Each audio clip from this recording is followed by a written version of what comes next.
नमस्कार दोस्तों, free astro tutorials की तरफ से मैं SV भारद्वाज आपका दिल से अभिनंदन करता हूं। स्वागत है ज्योतिष की चर्चा में। मकर और तुला लगन के लिए शनि से राजयोग, इसकी चर्चा करेंगे इस वीडियो से। ऐसे राजयोगों की जो व्यक्ति को पल में करोड़पति अरबपति बना देते हैं। अगर यह आपकी कुंडली में योग हैं तो निश्चित मानिए आप काफ़ी भाग्यशाली व्यक्ति हैं। शनि, जैसा कि आपको विदित ही है, मकर लगन के लिए पहले घर के और दूसरे घर के मालिक होते हैं। लग्नेश होते हैं, धनेश होते हैं। इसी तरह से तुला लगन के लिए 4th हाउस और 5th हाउस के मालिक होते हैं। दोनों लग्नों में शनि बेनिफिक होते हैं, शुभ ग्रह माने जाते हैं। तो देखते हैं किस तरह के राजयोगों में यह आप लोगों को भाग्यशाली बनाते हैं। चलिए इस चार्ट से हम डिटेल में व्याख्या करते हैं। सबसे पहले हम बात करते हैं पहले भाव से। जैसे कि आप देख रहे हैं, शनि और बुध 10 नंबर में लिखा हुआ है। मकर लगन का यह चार्ट है। इसके साथ ही हम चर्चा करेंगे तुला लगन की भी। मकर लगन के इस चार्ट में शनि और बुध जब लगन में होते हैं तो महालक्ष्मी योग का निर्माण करते हैं। लक्ष्मी योग तब बनता दोस्तों जब भाग्य स्थान का मालिक लग्नेश के साथ संबंध बनाए केंद्र में त्रिकोण में, तो यह लक्ष्मी योग कहलाता है। और यह लगन में बन रहा है। यहाँ पर शनि साथ में धन स्थान के भी मालिक हैं। तो ऐसे व्यक्ति के पास अतुलनीय धन संपत्ति होती है। व्यक्ति भाग्यशाली होता है क्योंकि भाग्य के मालिक भी होते हैं बुध, और लगन में जब बुध बैठ जाए तो व्यक्ति को भाग्यशाली बना ही देते हैं। यह योग बुध के प्रताप के कारण काफ़ी छोटी उम्र में घटित हो जाता है। अन्यथा शनि फल देने वाले प्लैनेट हैं, परंतु बुध का लगन में प्रभाव होने से यहाँ पर वैसे भी बुध डायरेक्शनल स्ट्रेंथ लिए रहते हैं, स्ट्रोंग होते हैं। षड बल में शनि तो स्ट्रोंग होंगे क्योंकि अपनी राशि में है। और आपको बता दें, एक इसमें छिपा हुआ राजयोग जिसकी चर्चा हम अक्सर करते आते हैं, वह शश नामक पंच महापुरुष राजयोग भी बनता है। तो ऐसे में व्यक्ति लीडर होता है, इंडस्ट्रियलिस्ट हो सकता है, बड़ा बिजनेसमैन हो सकता है, साइंटिस्ट हो सकता है, कोयले लोहे खदानों का काम करने वाला हो सकता है, आर्टिस्ट हो सकता है, कलाकार हो सकता है। शुक्र की स्थिति है इसमें आपको देखनी पड़ेगी क्योंकि शुक्र कला के कारक हैं। अगर शुक्र स्ट्रोंग है तो निश्चित तौर से ऐसा व्यक्ति बॉलीवुड, हॉलीवुड, क्रिएटिव लाइन में, कला के क्षेत्र में अपना नाम कमाता है और राज भोगता है। दूसरा योग आप देख रहे हैं शनि और मंगल का, वह भी लगन में।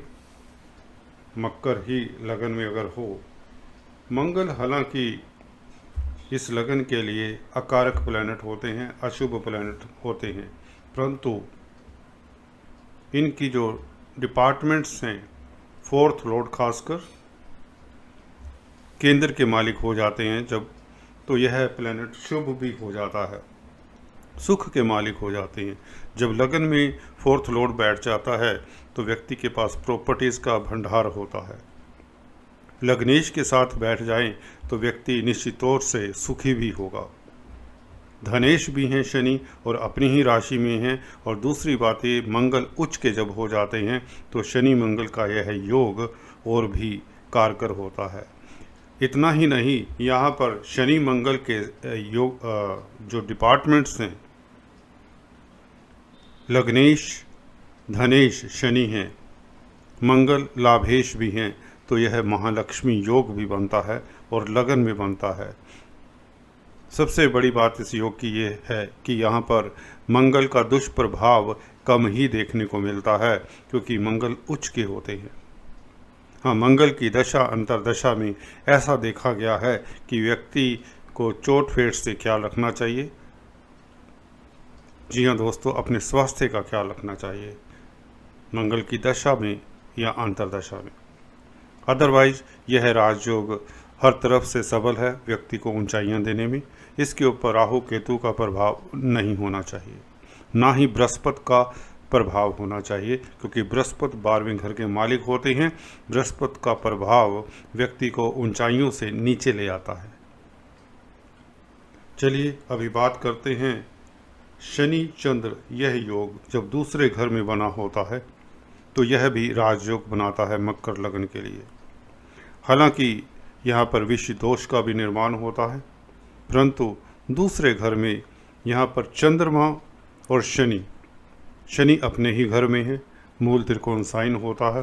तो यहाँ पर चंद्र लग्नेश भी शनि हुए और शनि वैसे भी लग्नेश हुए, तो दो लग्नों के मालिक हो जाते हैं शनि, इसलिए यह योग सार्थक हो जाता है। हालांकि यह तनाव का, मानसिक तनाव का कारक भी बन जाता है कभी कभार, खासकर जब शनि की दशा होती है। यहाँ पर व्यक्ति को स्त्रियों से लाभ होने के योग बनते हैं, पत्नी से खासकर लाभ होने के योग बनते हैं।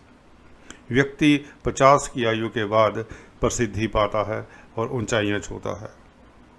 इसी तरह से पंचम स्थान में यह योग जब बनता है, जैसा कि शनि और बुध दोनों मित्र के घर में है, शुक्र के घर में है, त्रिकोण में है। लग्नेश का त्रिकोण में बैठना अपने आप में एक राजयोग होता है। बुध का संयोग हो जाए तो व्यक्ति लक्ष्मी योग पाता है, व्यक्ति धनाढ्य होता है। पिछले जन्म के अच्छे कर्मों के कारण व्यक्ति के पास सुख संपत्ति होती है, व्यक्ति सुखी रहता है। व्यक्ति पॉलिटिशियंस हो सकता है, बिजनेसमैन हो सकता है, और अकाउंटेंट हो सकता है, मैथमेटिशियन हो सकता है, साइंटिस्ट हो सकता है, उच्च पद आसीन हो सकता है। शनि से संबंधित कामकाज करे तो भी कामयाब होता है। शेयर मार्केट में उसका खास नाम होता है, स्पेकुलेशन में उसकी महारत होती है। हालांकि कई बार उसे बच्चों की तरफ से दिक्कत हो सकती है। यहाँ पर भाग्य स्थान की बात करें, भाग्य स्थान में शनि बुध अगर बैठ जाएं तो यहाँ पर 9th हाउस में बुध उच्च के हो जाते हैं, तो व्यक्ति अकेले बुध के उच्च के हो जाने से ही भाग्यशाली हो जाता है। लग्नेश का संबंध बन जाए, धनेश का संबंध बन जाए, जो कि शनि है मकर लगन के लिए, तो व्यक्ति निश्चित तौर से काफ़ी भाग्यशाली होगा। व्यक्ति के पास अतुलनीय धन संपत्ति होगी, बड़े बंगलों में रहने वाला होगा, प्रसिद्धि होगी, नेता होगा, राजनेता होगा, जी हाँ दोस्तों, इंडस्ट्रियलिस्ट होगा, किसी भी डिपार्टमेंट के में उच्च पद पर आसीन होने की योग बनाता है। साइंटिस्ट हो सकता है, व्यक्ति अच्छा लर्नड व्यक्ति होगा, क्योंकि बुध यहाँ पर उच्च का होने से व्यक्ति को बुद्धिमान तो बनाते हैं, यहाँ पर कुशल राजनीतिज्ञ भी बनाते हैं। कुल मिलाकर यह योग व्यक्ति को काफ़ी कामयाब बनाता है। शनि शुक्र बुध जब 10वें घर में हो, तुला राशि पड़ती है। यहाँ पर ये तीनों अगर इकट्ठे हो जाएं, दुर्लभ स्थिति है, हालांकि अक्सर नहीं पाया जाता। सबसे बड़ा राजयोग यही बनता है। लग्नेश, नवमेश, दशमेश, यह धर्माकर्माधिपति राजयोग भी बना। यहाँ पर मालवीय नामक राजयोग भी बना। शुक्र क्योंकि अपनी राशि में है, शनि उच्च के हैं, तो यह शश नामक राजयोग भी बना। तो यहाँ पर देखिए, एक तो केंद्र त्रिकोण राजयोग तो बनते ही हैं, धर्माकर्माधिपति राजयोग, क्योंकि 9th और 10th लॉर्ड की युति हो जाती है जब 10th हाउस में। शुक्र मालवीय नामक राजयोग, शनि शश योग, तो इतने सारे राजयोग हों तो बाकी और क्या चाहिए। ऐसा व्यक्ति इंटरनेशनल हस्ती बन जाया करता है। जी हाँ दोस्तों, देशों विदेशों में उसका नाम होता है, उसकी संपत्ति की कोई गणना नहीं कर सकता। जी हाँ, इसके ऊपर पर कुप्रभाव नहीं होना चाहिए। इस योग की खासियत ये है, अगर इसके ऊपर राहु केतु या गुरु का प्रभाव पड़ जाए, सूर्य का प्रभाव पड़ जाए, तो उसमें कमी आ जाती है। दृष्टि से बृहस्पति का प्रभाव नहीं होना चाहिए, ना ही सूर्य का, तो इस योग की गुणवत्ता में कमी आ जाती है। हालांकि राजयोग तो मैनिफेस्ट करता ही है। और अभी बात करते हैं ये जो ब्लैक कलर्स में बाकी दो योग बने हुए 11वें घर में, ये इसलिए ब्लैक कलर में है क्योंकि इस योगों में हल्की सी त्रुटि भी रहती है साथ में राजयोग के। मंगल शनि जब 11वें घर में मिले तो मंगल अपने घर में है, लाभेश का लाभ स्थान में होना व्यक्ति काफ़ी रिच होता है, ये बात तो तय है, उसका स्टेटस ऊंचा होता है। जब शनि के साथ मिलेंगे लग्नेश, धनेश और लाभेश लाभ स्थान में, तो महालक्ष्मी योग बन ही जाएगा। मंगल सुख के भी मालिक हैं, प्रॉपर्टीज के भी मालिक हैं, तो यहाँ पर व्यक्ति के पास प्रॉपर्टीज भी होंगी, परंतु उसे जिंदगी में यदा कदा दिक्कतों का सामना करना पड़ेगा शनि या मंगल के पीरियड में, क्योंकि दोनों में मैत्री तो नहीं होती फिर भी ज़्यादातर लाइफ ऐसे व्यक्ति की ठीक निकल जाती है, क्योंकि 11वें घर में गर्म ग्रह हैं, क्रूर ग्रह हैं, अच्छा ही फल देते हैं। मंगल की दशा में खासकर व्यक्ति को ख्याल रखना चाहिए। शनि, गुरु और शुक्र, यह 12वें घर में आपको बहुत अजीब लगेगा, परंतु ये एक्सपीरियंस की बात है दोस्तों। 12th हाउस में जब गुरु अपनी राशि में होते हैं तो बाहरी स्थानों से फ़ायदा देते हैं। अध्यात्म के मार्ग में व्यक्ति ऊंचाइयां छूता है। व्यक्ति सेंट हो सकता है जिसका देश विदेशों में नाम होता है, खासकर विदेशों में नाम होता है। अगर व्यक्ति इंडस्ट्रियलिस्ट हो तो कामयाब होता है। शुक्र का 12वें घर में बैठना, वैसे ही यहाँ पर आपको बता दें, शुक्र 12वें घर में का लाल किताब के हिसाब से कामधेनु का काम करते हैं, और शनि लग्नेश, तो विदेशों में ऐसे व्यक्ति की चल अचल संपत्ति होती है। परंतु ख्याल रहे ऐसे प्लैनेट्स के ऊपर राहु केतु का प्रभाव नहीं होना चाहिए। तीनों ग्रहों की षडबल अच्छी होनी चाहिए। कोई प्लैनेट वर्गा चार्ट्स में खासकर नवमांश और दशमांश में 6, 8, 12 में नहीं बैठा होना चाहिए, तो यह राजयोग पूर्णतः फलित होता है। विदेशों की धरती पर जाकर वह नाम कमाता है, मिनिस्टर बनता है, MLA MP बनता है।